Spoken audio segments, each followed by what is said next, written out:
मिसबा भाई, champions cup में यकीनन फास्ट बॉलर्स के ऊपर भी आके हम देख रहे हैं कि इंटरनेशनल सर्किट में हमारे पास 150 प्लस के बॉलर्स अब नज़र नहीं आ रहे। शाहीन की पेस भी बहुत ड्रॉप हो गई है। नसीम अभी इंजरी से बाहर आए हैं। तो क्या समझते हैं कि अब क्या हमारे पास बैकअप मौजूद है, कि या हमारे पास सिस्टम ऐसा नहीं है कि हम अब उस लेवल के बॉलर्स नहीं लेके आ रहे, शुएब जैसे, वकार जैसे, वसीम जैसे, जो तेज़ थे, जो डराते थे बल्लेबाजों को और फिर विकटें भी लेते थे। सारा कुछ है। आई थिंक ये बिल्कुल आपकी बात ठीक है। ये प्रॉब्लम हमें आ रही है कि बांग्लादेश इस टाइम पे जो उनके पास भी बॉलर हैं टेस्ट मैच के, उनको भी देखें तो वो भी उनके पास एक बॉलर ऐसा है जो कंसिस्टेंटली 145 146 तक बॉल कर रहा है। तो ये ज़रूरत है इंटरनेशनल क्रिकेट की, अच्छी क्रिकेट की। और मेरे ख्याल में इसमें बहुत इम्पोर्टेंट होगा हम सब मेंटोर्स का रोल, क्योंकि बहुत सारे बॉलर हैं, यंग बॉलर हैं जो इन 150 लड़कों में आए हैं। अब पोटेंशियल इनका किस तरह एक्सप्लोर करना है, कैसे इनको फिटनेस वाइज टेक्निकली इनको बेहतर करना है, ताकि ये ना सिर्फ तेज़ बॉल कर सकें बल्कि कंसिस्टेंटली तेज़ बॉल कर सकें और इनके एरियाज़, इनके बॉलिंग डिसिप्लिन बेहतर हों।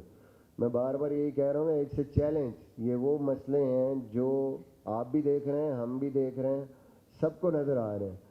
और हल अगर ढूंढना है तो मेरे ख्याल में ये हमारे पास अच्छी अपॉर्चुनिटी है कि हम यहाँ पे इनके इस पोटेंशियल को एक्सप्लोर भी करें और उसको हम विद राइट मेजर्स, जो भी हमने काम कर रहे हैं इनकी फिटनेस पे, इनकी टेक्निकल इश्यूज पे, वो करके हम इनको इनके मैक्सिमम उस पे लेके जाएं जहाँ पे ये बॉल कर सकें 140 प्लस पे।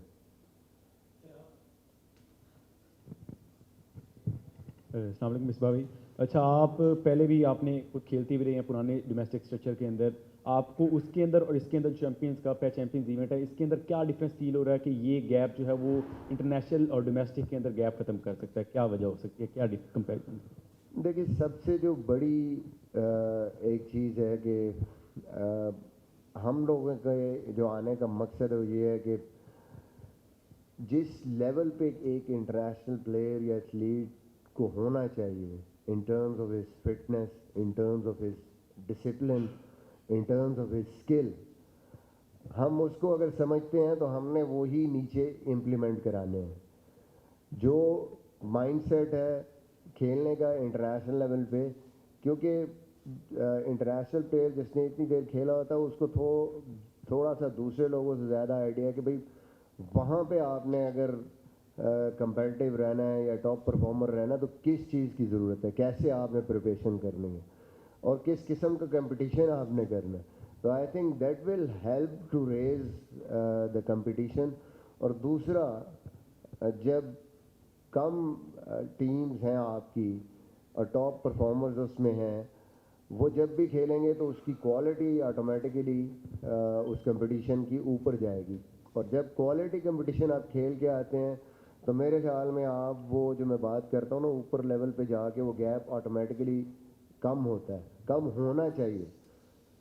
ये मकसद भी यही है यहाँ पे। अगर वो नहीं हम कर पाते या नहीं होता तो आई थिंक फिर तो सीरियस इशू है। फिर ये हमारी जिम्मेदारी है कि हम मेक श्योर करें, जितने 5 मेंटर्स हैं, कि एक क्लियर डिफरेंस नज़र आए दूसरी क्रिकेट और इस क्रिकेट का, स्टैंडर्ड वाइज, क्वालिटी वाइज।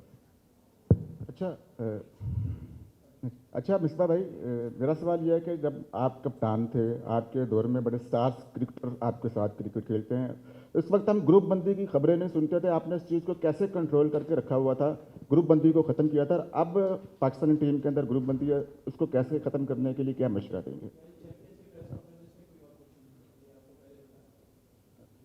अच्छा मिसबा भाई, ये एक अच्छा एक्सपीरियंस भी है और अच्छा बजट के साथ भी है। अब 5 प्लेयर्स जिनका नाम भी है, अगर वो अच्छा काम करते हैं और वो अच्छे प्लेयर्स ले आते हैं, जो दूसरा बड़ा मसला है जिसको आप पहले भी कप्तानी की सिलेक्शन का होगा।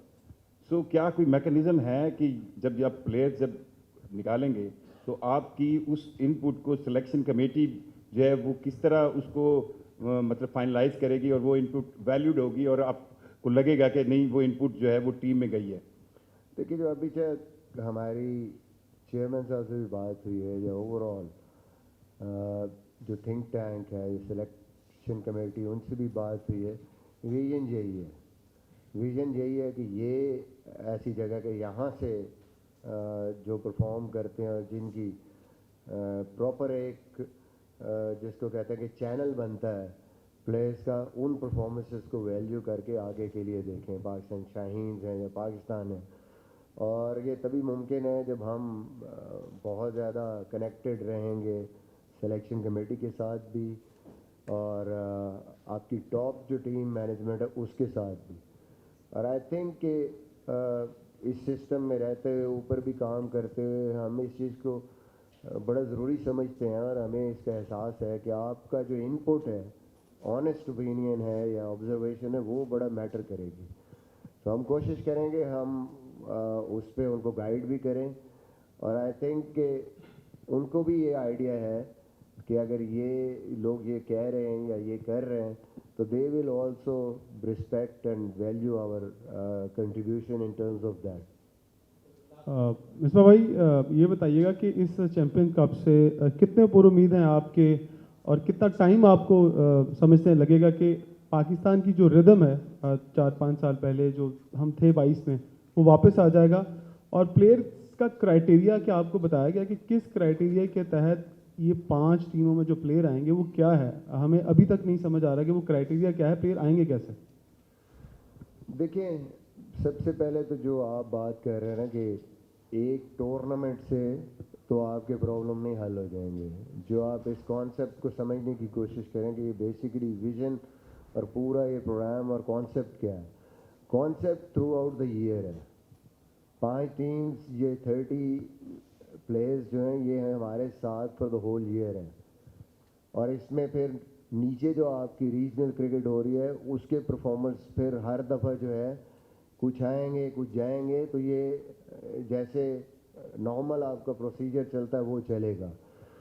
हमारे पास मौका ये है कि ड्यूरिंग द टूर्नामेंट्स हमने उनको खिलाना है, उनकी परफॉर्मेंस को ऑब्जर्व करना है, वहाँ उनके साथ जो भी हेल्प करनी है, और फिर जो हमें नज़र आता है उस पर हमने आउट ऑफ टूर्नामेंट काम करना है। अगर वो कहीं और खेल रहे हैं तो फिर ऑफ सीज़न में हमारे पास टाइम है, क्योंकि we are with them for the whole year. आप ये बात समझे, शायद लोगों को लग रहा है कि हम ये बस टूर्नामेंट में आएंगे और then it's done and dusted. नहीं, हमें जो प्लान, जो सारा कुछ दिया गया वो यही दिया गया कि ये 30 प्लेयर आपके पास हैं और आपने थ्रू आउट द ईयर इनको ट्रैक करना। जब भी आपके पास टाइम है आपने ही मैनेज करनी इनकी फिटनेस, इनकी परफॉर्मेंस, इनकी स्किल, उस चीज़ को। तो ओवर द पीरियड एटलीस्ट हम एक सीज़न जब काम करेंगे ना, 1 साल हमें मिलेगा जिसमें ऑफ सीज़न कैंप भी है, सारा कुछ, तो इम्प्रूवमेंट्स तो आएंगी, इम्प्रूवमेंट्स इंशाल्लाह आएंगी और उसमें बेहतरी नज़र आएगी। मैंने आपको पहले भी बताया कि ये प्रीवियस 3 इयर्स की परफॉर्मेंसेस थी, उनको इन्होंने कंबाइन किया है। और कई आपको प्लेयर्स ऐसे नज़र, इसका जो प्रॉपर जवाब तो खैर सिलेक्शन कमेटी दे सकती है, लेकिन जो मुझे समझ आई है, जो मैंने उनसे बात की, वो यही है कई आपको T20 के परफॉर्मर, टॉप परफॉर्मर नज़र नहीं आएंगे। कि वो क्यों नहीं आए? तो क्योंकि इन्होंने वैल्यू किया है जो फर्स्ट क्लास की परफॉर्मेंस है, ऑल फॉर्मेट्स परफॉर्मेंस 3 साल की, उसको फिर इन्होंने कंबाइन करके एक फार्मूला बनाया है कि हाँ, उन प्लेयर्स को जो कंसिस्टेंटली परफॉर्म करते हुए आए हैं पिछले 3 सीजनों में, उनको प्रेफर किया जाए, उनकी परफॉर्मेंसेस को। एक साल में किसी एक फॉर्मेट में अगर किसी ने किया और वो मिस आउट हो गया तो वो यही रीज़न है कि बाकी चीज़ें वो नहीं खेला। मिसबा, जिस तरह ये आप लोग आए हैं, आप नहीं समझते कि जो फॉर्मेट दिया गया है इसमें तो कोई शक नहीं कि क्रिकेट से ताल्लुक़ रखने वाला हर शख्स इस पर खुश है कि ये बड़ा अच्छा फॉर्मेट है, क्योंकि लास्ट टाइम हमने देखा चेंज हुआ था तो एतराज़ात आए। लेकिन ये टूर्नामेंट अगर Quaid Azam trophy, national T20, president cup, one day tournament के बाद हो जाता है, जो कि पूरे आपके सीज़न के परफॉर्मेंस आप लोग जो 5 मेंटोर्स हैं उनको देखते, आपकी इनपुट भी उसमें शामिल होती। अब 3 साल पहले एक बच्चे की परफॉर्मेंस ने टॉप किया, लेकिन अगले 2 साल वो परफॉर्म ही नहीं कर सका, लेकिन वो आ जाएगा कहीं ना कहीं यहाँ पे। और at the end of the year जिस तरह पाकिस्तान है, एतराज़ात भी आएंगे, तो आप समझते हैं कि अगर ये टूर्नामेंट इन तमाम टूर्नामेंट्स के बाद करवाया जाता तो ज़्यादा हेल्पफुल होता और आपका एक सिस्टम चलता रहता है एंड तक रिप्लेसमेंट्स के हवाले से? देखें आपकी बात ठीक है, लेकिन मसला ये है कि आपने पिछला सीज़न भी तो 3 हुए हैं ना, पिछला सीज़न हुआ है, उसकी परफॉर्मेंसेस पे अगर आपने ये करा दिया और आप चाह रहे हैं कि थोड़ा हम स्टार्ट बड़ा करें, इसको इससे स्टार्ट करें क्योंकि इस पे फोकस है सबका। देखें इसके बाद आपके पास फिर अगले साल के लिए तो अगले टूर्नामेंट आ जाएंगे ना, जिनको अभी अपॉर्चुनिटी नहीं मिल रही तो वो अगले साल डेफिनेटली फिर पिक हो के इन परफॉर्मेंसेस पे आ जाएंगे। आप उसी सीज़न में भी करेंगे तो फिर बात तो वहीं पे है, उस सीज़न के परफॉर्मर हो सकता है पिक हो जाए, फिर जो पिछले 2-3 सालों के परफॉर्मर्स हैं वो निगलेक्ट हो जाएं। तो वाइस वर्सा ये सारी चीज़ें तो चलती हैं, कुछ एडवांटेजेस हैं, कुछ डिसएडवांटेजेस हैं।